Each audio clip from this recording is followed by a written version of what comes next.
ନମସ୍କାର। ଆଜି ଚାଲନ୍ତୁ ବନେଇବା ଗରମା ଗରମ ପାଳଙ୍ଗ ସୁପ୍। ଶୀତ ଦିନରେ ସୁପ୍ ପିଇବାକୁ ସମସ୍ତଙ୍କୁ ଭଲ ଲାଗିଥାଏ। ଆଉ ମାର୍କେଟରେ ତ ଏବେ ଫ୍ରେଶ୍ ପାଳଙ୍ଗ ଶାଗ ସିଜିନ୍ ଚାଲିଛି, ତ ଆପଣମାନେ ନିଶ୍ଚୟ ସୁପ୍କୁ ଘରେ ବନାନ୍ତୁ। ଏଥିରେ ପ୍ରଚୁର ପରିମାଣରେ ଆଇରନ୍ ଥାଏ, ଯେଉଁଟାକି ଆମର ବ୍ଲଡ଼କୁ ପ୍ୟୁରିଫାଏ କରେ। ଭିଟାମିନ୍ ଏ ଥାଏ, ଯେଉଁଟାକି ଆଇ ପାୱାରକୁ ଇମ୍ପ୍ରୁଭ୍ କରିଥାଏ। ଦେଖନ୍ତୁ, ମୁଁ ପାଳଙ୍ଗ ଶାଗରୁ ସବୁ ଡେମ୍ଫକୁ ଛିଣ୍ଡେଇ ନେଇଛି। ଏହାକୁ ଆମେ 2ରୁ 3 ଥର ଭଲସେ ୱାଶ୍ କରିନେବା ଏବଂ ଛୋଟ ଛୋଟ ଖଣ୍ଡ କରି ମୁଁ ଏହାକୁ କାଟି ନେଇଥିଲି। ତ ଦେଖନ୍ତୁ, ଏଇଭଳି ଆମେ ପାଳଙ୍ଗ ଶାଗକୁ ଛୋଟ ଛୋଟ କରିକି କାଟି ନେବା। ଏବେ ଆମେ ଗୋଟେ କଡ଼େଇରେ ବଟର ଗରମ କରିବା। ଆମେ ଅଏଲ୍ ଫ୍ରି କରିବା, ଅଏଲ୍ ବିଲକୁଲ ବି ଦେବାନି, ଆମେ କେବଳ ବଟରରେ ହିଁ କରିବା। ଆଉ ବଟରରେ ସୁପ୍ କରିବା ଦ୍ୱାରା ଏହାର ଟେଷ୍ଟ ବହୁତ ବଢ଼ିଯାଇଥାଏ। ଏଥିରେ ଆମେ ଅଳ୍ପ ଜିରା ଫୁଟେଇବା ଏବଂ କିଛି ରସୁଣକୁ ମୁଁ ଫାଇନଲି ଚପ୍ କରିକି ଏଥିରେ ପକାଇ ଦେଇଥିଲି ଏବଂ କିଛି ଅଦାକୁ ମୁଁ ଏଥିରେ କୋରିକି ପକାଇ ଦେଇଥିଲି। ତ ସୁପ୍ରେ ରସୁଣର ପରିମାଣ ଟିକେ ଅଧିକ ରହିଲେ ସୁପ୍ ଖାଇବାକୁ ବହୁତ ଭଲ ଲାଗିଥାଏ। ଏଥିରେ ମୁଁ ଗୋଟେ ମିଡ଼ିୟମ୍ ସାଇଜ୍ର ପିଆଜକୁ ଫାଇନଲି ଚପ୍ କରିକି ଏଥିରେ ଆମେ ଭାଜି ନେବା। ଏବେ ଆମେ ଏଥିରେ ଗୋଟେ ଟମାଟୋକୁ ମଧ୍ୟ ଚପ୍ କରିକି ପକାଇବା। ଏହାକୁ ଆମେ 2ରୁ 3 ମିନିଟ୍ ଯାଏଁ କୁକ୍ କରି ନେବା।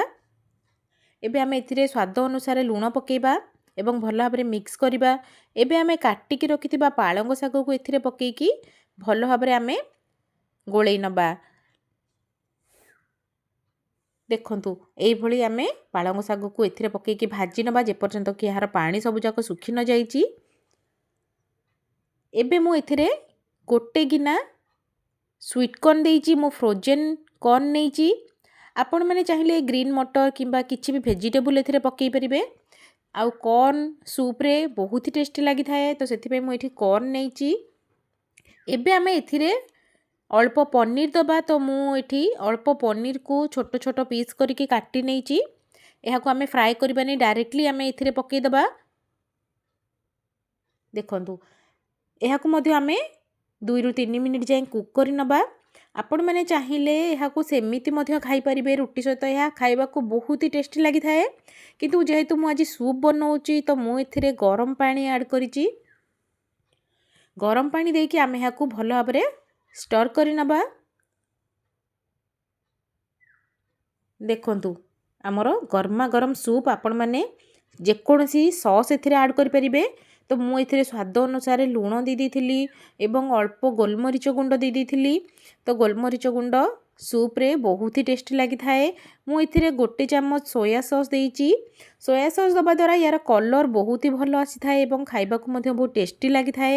ଏବଂ ମୁଁ ଏଥିରେ ଆଉ ଗୋଟେ ଚାମଚ ଟମାଟୋ ସସ୍ ଆଡ଼୍ କରିଥିଲି। ଆପଣମାନେ ଚାହିଁଲେ ଯେକୌଣସି ଆପଣଙ୍କର ଟେଷ୍ଟର ଆକର୍ଡ଼ିଂ ଆପଣମାନେ ସସ୍ ଆଡ଼୍ କରିପାରିବେ କିମ୍ବା ଏହାକୁ ପ୍ଲେନ୍ ମଧ୍ୟ ଖାଇପାରିବେ। ଯଦି ଆପଣମାନେ ଚିନି ଖାଉଛନ୍ତି ତ ଅଳ୍ପ ଗୋଟେ ପିଞ୍ଚ ଚିନି ମଧ୍ୟ ଏଥିରେ ଦେଇପାରିବେ। ତ ଏବେ ମୁଁ ଏଥିରେ କିଛି ଥିକନେସ୍ ଆଣିବା ପାଇଁ ମୁଁ ଏଠି କର୍ଣ୍ଣଫ୍ଲୋରକୁ ପାଣିରେ ଗୋଳେଇ ନେଇଛି। ଏହାକୁ ଆମେ ଆସ୍ତେ ଆସ୍ତେ ଆମର ସୁପ୍ରେ ପକାଇକି ଗୋଳେଇ ନେବା। ଆପଣମାନେ ସୁପ୍ର କନସିଷ୍ଟେନ୍ସି ଅନୁସାରେ ଏଥିରେ କର୍ଣ୍ଣଫ୍ଲୋରର ସ୍ଲରି ଦେବେ ଏବଂ ଏହାକୁ ଆମେ ଆଉ 2-3 ମିନିଟ୍ ଯାଏଁ କୁକ୍ କରି ନେବା। ଦେଖନ୍ତୁ, ଆମର ଗରମା ଗରମ ପାଳଙ୍ଗ ସୁପ୍ ରେଡ଼ି ହୋଇଗଲା। ଏହାକୁ ଛୋଟ ଛୁଆଠୁ ବଡ଼ ଯାଏଁ ସମସ୍ତେ ଖାଇବାକୁ ପସନ୍ଦ କରନ୍ତି। ଏଥିରେ ପନିର ପଡ଼ିଛି, କର୍ନ ପଡ଼ିଛି, ତ ସମସ୍ତେ ଏହାକୁ ବହୁତ ହି ପସନ୍ଦ କରିଥାନ୍ତି। ଲାଷ୍ଟରେ ମୁଁ ଏଥିରେ ଅଳ୍ପ ଲେମନ୍ ଜୁସ୍ ଦେଇଥିଲି। ଆପଣମାନେ ଚାହିଁଲେ ଭିନେଗାର ମଧ୍ୟ ଏଥିରେ ଆଡ଼୍ କରିପାରିବେ, ତ ଚଟପଟା ଫ୍ଲେଭର ଆସିବ ଏଥିରେ। ତ ଚାଲନ୍ତୁ ଆମେ ଗରମା ଗରମ ଏହାକୁ ସର୍ଭ କରିବା। ତ ଆପଣମାନେ ନିଶ୍ଚୟ ଏଇ ପାଳଙ୍ଗ ଶାଗର ସିଜିନ୍ରେ ଆପଣମାନେ ନିଶ୍ଚୟ ଏଇ ସୁପ୍କୁ ବନାନ୍ତୁ। ତ ଯଦି ଆପଣମାନଙ୍କୁ ଏଇ ରେସିପିଟି ପସନ୍ଦ ଆସିଥାଏ, ତାହେଲେ ଲାଇକ୍ ଆଉ ସବସ୍କ୍ରାଇବ୍ ନିଶ୍ଚୟ ଭାବରେ କରିବେ। ଜୟ ଜଗନ୍ନାଥ।